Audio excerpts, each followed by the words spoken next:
సింహము వోలే ధైర్యముగా నుందురు.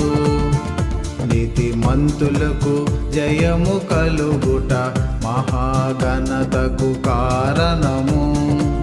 నమ్మకమైన వారికి దీవెనలు మెండుగా కలుగెను. నిత్య రాజ్య వారసులగుటకు నీతిమంతులను అమర్చుచున్నావు. నమ్మకమైన